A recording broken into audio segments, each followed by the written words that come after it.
Dengan basmalah kami siap melayani Anda.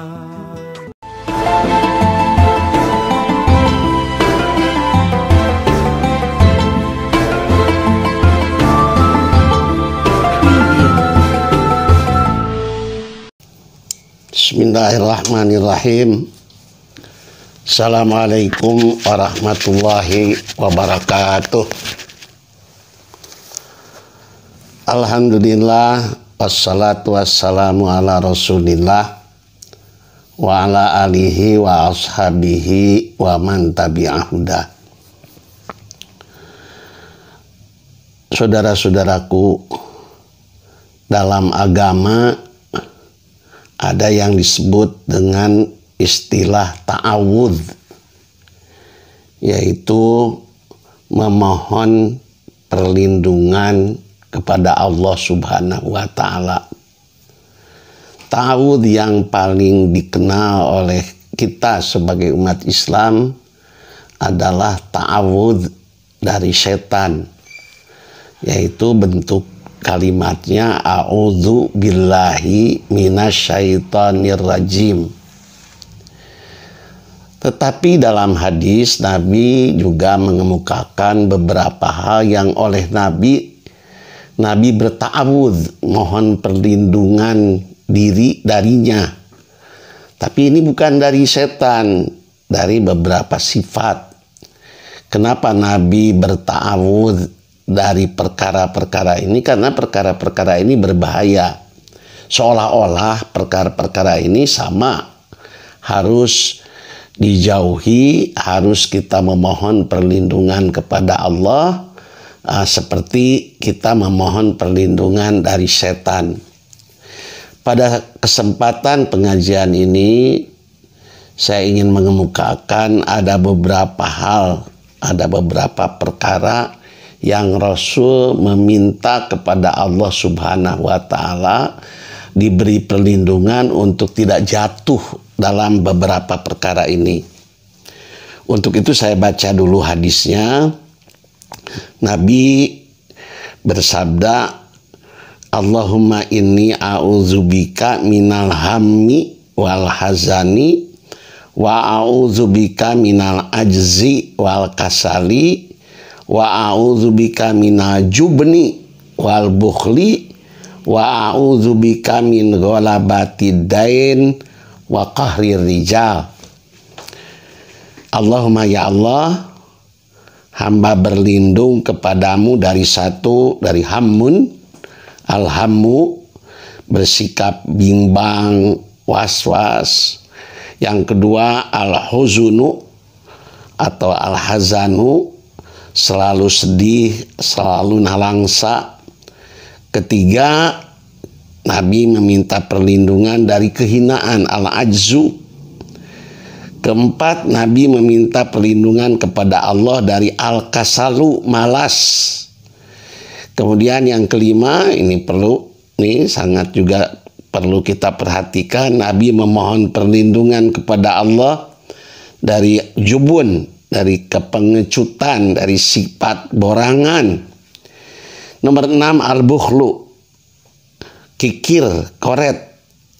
Ketujuh, Nabi memohon perlindungan dari golabatud dain, terbelit utang.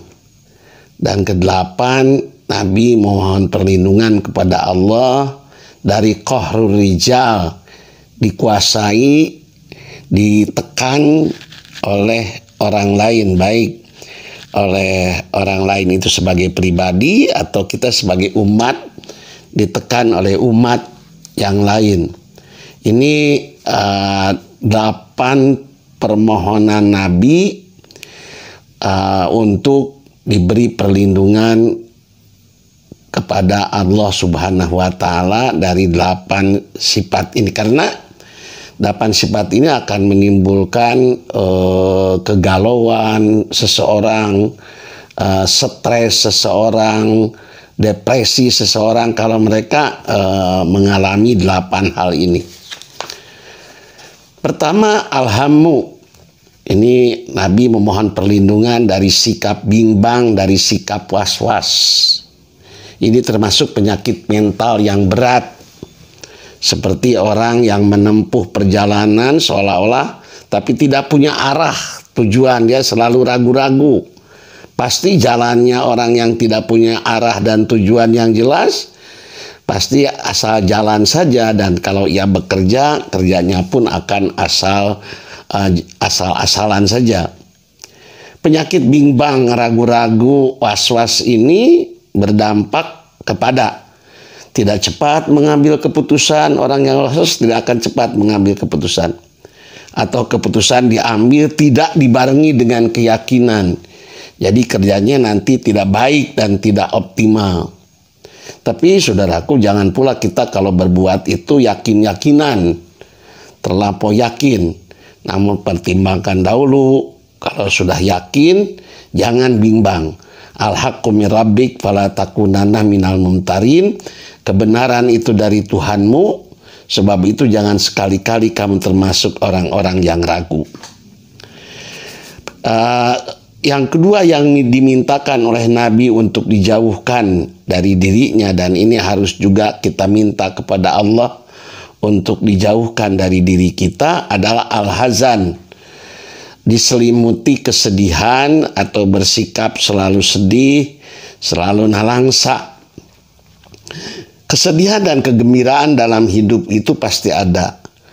Wajar kalau kita bersedih. Yang tidak wajar adalah selalu diselimuti oleh kesedihan. Orang yang seperti ini selalu sedih adalah orang yang memandang hidup dengan kacamata hitam, sehingga seluruh yang ia pandang terlihat gelap. Akibatnya hidup tidak ada gairah. Ini sangat berbahaya dalam hidup. Wala tahinu wala tahzanu wa antumul a'launa in kuntum mu'minin. Janganlah kamu bersikap lemah, dan jangan pula kamu bersedih hati. Padahal kamulah orang-orang yang paling tinggi derajatnya. Wa antumul a'laun. Jika kamu benar-benar orang-orang yang beriman. Ketiga yang dimintakan oleh Nabi dijauhkan dari dirinya adalah kehinaan. Al-ajzu, baik kehinaan pribadi, menjadi pribadi yang terhina, atau menjadi umat yang terhina, atau jadi bangsa yang terhina. Dan Allah menyebutkan apa penyebab utama dari kehinaan seseorang. Dalam surat Ali Imran ayat 112 Allah berfirman, duribat alaihimudillah aynama suqifu illa bihabli minallah wa habli minannas. Mereka akan diliputi kehinaan di mana saja mereka berada, kecuali bila mereka menata hubungan yang baik dengan Allah dan menata hubungan yang baik dengan sesama manusia. Apabila seseorang tidak menata hubungan yang baik dengan Allah, atau dia tidak menata hubungan yang baik dengan sesama manusia, maka dia akan menderita kehinaan. Keempat yang dimintakan oleh Nabi untuk dijauhkan adalah al-kasalu, sikap malas. Islam, saudara-saudaraku sekalian, sangat membenci kemalasan. Islam mendorong pemeluknya untuk bersungguh-sungguh. Malah ada satu istilah dalam Islam itu untuk bersungguh-sungguh, yaitu mujahadah. Mari kita lihat ibadah dalam Islam umpamanya itu harus dilakukan dengan sungguh-sungguh. Sholat harus sungguh-sungguh, saum harus sungguh-sungguh, zakat harus benar, ibadah haji harus sungguh-sungguh, dan lain-lain sebagainya. Doa di dalam Islam memang perlu, ya, tapi sungguh-sungguh berusaha juga sangat perlu. Sayyidina Umar pernah berkata kepada orang yang terus-terusan berdoa di masjid tanpa berusaha, beliau berkata, ucapannya sangat terkenal, laqad arafta anna sama ala tumtiru zahaban wala fiddatan. Engkau sendiri tahu bahwa langit tidak akan pernah menurunkan emas atau menurunkan perak. Saudara-saudaraku, penyebab-penyebab malas itu banyak. Ya, dan kita harus berusaha untuk ini bisa lepas kita dari kemalasan itu. Penyebabnya, pertama lingkungan yang malas. Kalau kita berada dalam lingkungan yang malas, kita akan terbawa menjadi manusia pemalas. Kalau negara kita, kampung kita, kota kita, kota yang pemalas, tentu kita juga akan menjadi pemalas. Kedua, keluarga yang tidak mendidik untuk berlaku sungguh-sungguh. Bila kita berada pada keluarga yang tidak mendidik kita berlaku sungguh-sungguh, maka kita pun akan menjadi pemalas. Atau kondisi masyarakat kita yang santai-santai saja, maka itu menjadikan kita menjadi santai-santai saja dan tidak bersungguh-sungguh. Sebaiknya setiap orang mempelajari sejarah kesuksesan orang yang bersungguh-sungguh. Semua orang sukses dalam bidang keilmuan, dalam bidang ekonomi, dalam bidang apapun, itu kesuksesan selalu dihasilkan oleh mereka yang bersungguh-sungguh, dan kesuksesan tidak akan dihasilkan oleh mereka yang pemalas. Kelima, jubun. Ini minta dijauhkan oleh Nabi dari dirinya, dan kita juga sebagai umat Islam jangan sampai mengalami penyakit ini, penyakit jubun, pengecut, borangan. Apa yang disebut dengan pengecut atau borangan adalah ketakutan yang berlebihan dalam mempertahankan kebenaran. Itu yang disebut penakut dalam Islam. Ya, ketakutan yang berlebihan dalam mempertahankan kebenaran atau tatkala memperbaiki kejahatan. Tatkala amar ma'ruf nahi munkar, kita kemudian punya ketakutan yang berlebihan. Sifat pengecut atau borangan ini dampaknya pertama, menjadi tidak berani menunjukkan keimanan dan keislaman kita dalam sikap dan tingkah laku, karena merasa adanya orang yang tidak senang melihat kita taat dan berpegang teguh kepada agama. Sholat siun, saum siun, dakwah siun, takut gitu ya. Ngucapkan assalamualaikum juga takut.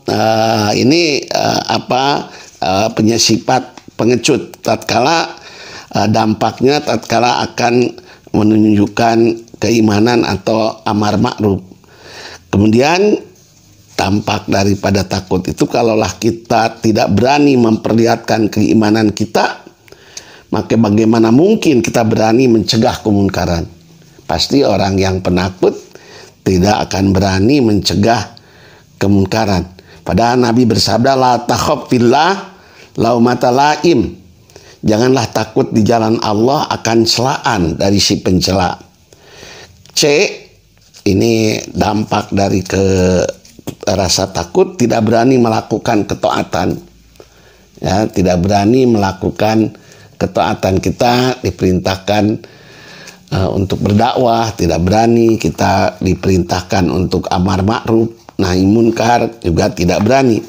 Tidak berani menghalangi kemunkaran, itu karena sifat kita penakut dan tidak berani berdakwah. Keenam, sifat yang harus dijaga agar diri kita tidak masuk ke dalam sifat ini, yaitu al-bukhlu. Kita meminta juga perlindungan kepada Allah agar diri kita tidak mempunyai sifat ini, yaitu sifat kikir, sifat koret. Orang yang bersifat kikir tentu tidak akan mau berjuang di jalan Allah. Malahan jangankan berjuang, jadi pendukung juga tidak mau. Perjuangan itu butuh pengorbanan. Orang yang bakhil boro-boro ku nyawa, ku harta, ku tanaga oge geus teu daek untuk berkorban. Orang bakhil kadang-kadang menganggap bahwa bakhil itu menguntungkan. Padahal Allah menyebutkan orang bakhil itu menghinakan. Ya, alladzina yabkhaluna wa ya'muruna an-nasa bil bukhli wa yaktumuna ma atahumullahu min fadli wa atadna lil kafirina adzaban muhina. Yaitu orang-orang yang kikir dan menyuruh orang lain berbuat kikir dan menyembunyikan karunia Allah yang telah diberikannya kepada mereka, dan kami telah menyediakan untuk orang-orang yang ingkar itu siksa yang menghinakan. Ketujuh, ini perlu juga diperhatikan oleh antum sekalian, wahai anak-anakku, sesuatu yang dimintakan oleh Nabi dijauhkan dari diri beliau, dan kita pun meminta kepada Allah dijauhkan dari hal ini, yaitu golabatud dain, ya, terbelit utang sehingga sulit membayar. Ya, ini nantinya bisa stres, ini bisa galau hatinya kalau orang terbelit oleh utang. Ya, terbelit utang sehingga sulit membayar. Padahal di antara orang baik, ciri orang baik adalah yang paling cepat membayar hutang. Khairun nas khairuhum qadaan.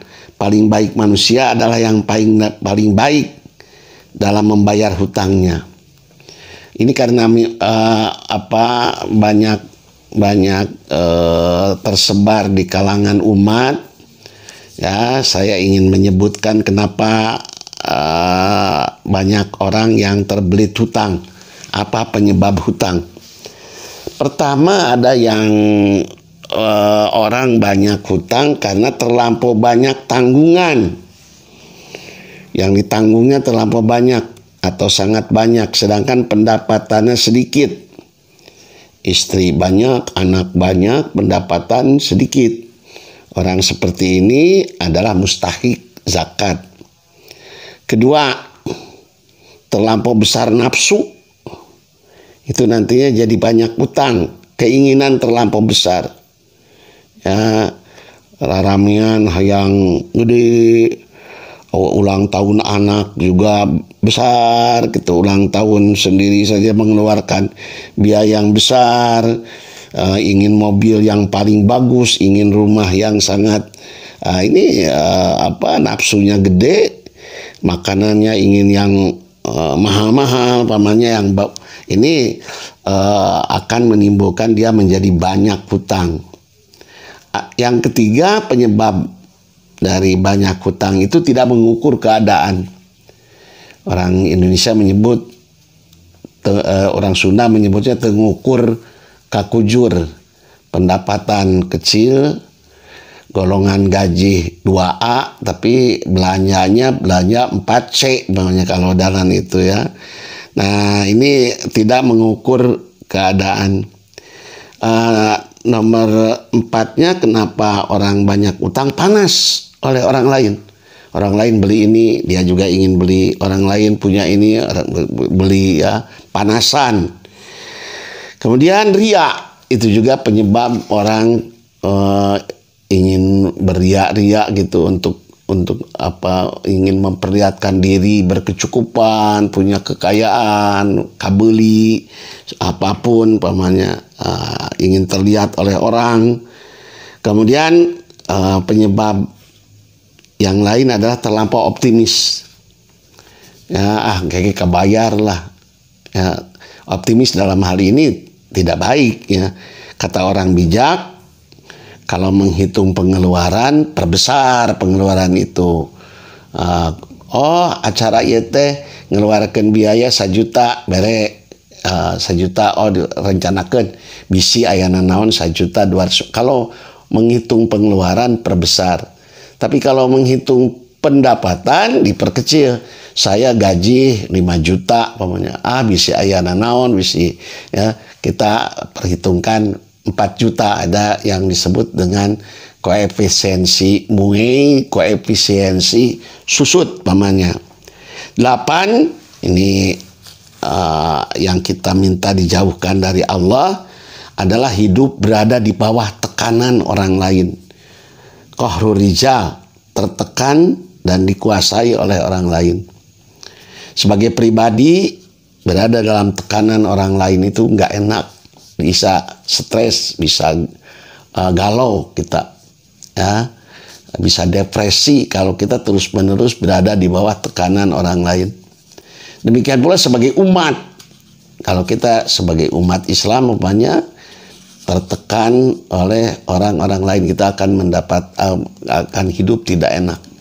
Demikian pula sebagai bangsa, kalau bangsa Indonesia umpamanya ditekan oleh bangsa yang lain. Jadi yang disebut qahrul rijal itu tertekan dan dikuasai orang lain, baik secara pribadi atau sebagai umat dikuasai oleh umat-umat yang lain. Penyebab dikuasai orang lain itu pertama adalah kebodohan.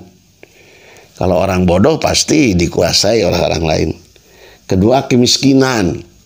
Sebuah bangsa yang miskin ataupun pribadi yang miskin itu bisa dikuasai oleh orang-orang yang punya kekayaan.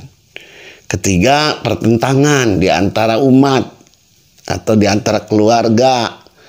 Maka itu bisa mudah dikuasai atau ditekan oleh orang lain. Kalau umat Islam ini bisa juga dikuasai oleh orang lain karena tipu daya dari umat yang lain. 8 perkara ini itu dimintakan oleh Nabi dengan kalimat Allahumma inni a'udzu bika. Sama dengan Nabi mengatakan a'udzubika minasyaitonir rajim. Nabi pun mengatakan seolah-olah ini a'udzubika minal harmi, a'udzubika minal hazni, a'udzubika minal ajzi, maka marilah kita berusaha menjauhkan diri dari setan, dan kita juga berusaha menjauhkan diri dari sifat-sifat ini. Sifat-sifat bimbang, was-was, sedih, nalangsa, hina, malas, pengecut, borangan, kikir, koret, terbelit utang, dan dikuasai oleh orang lain.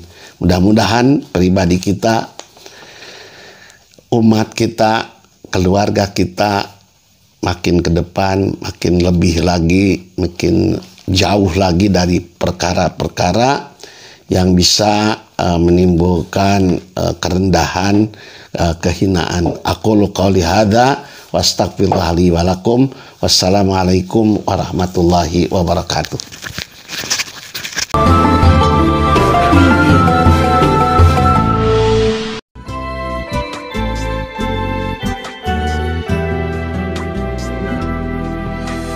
Dengan basmalah kami siap melayani Anda.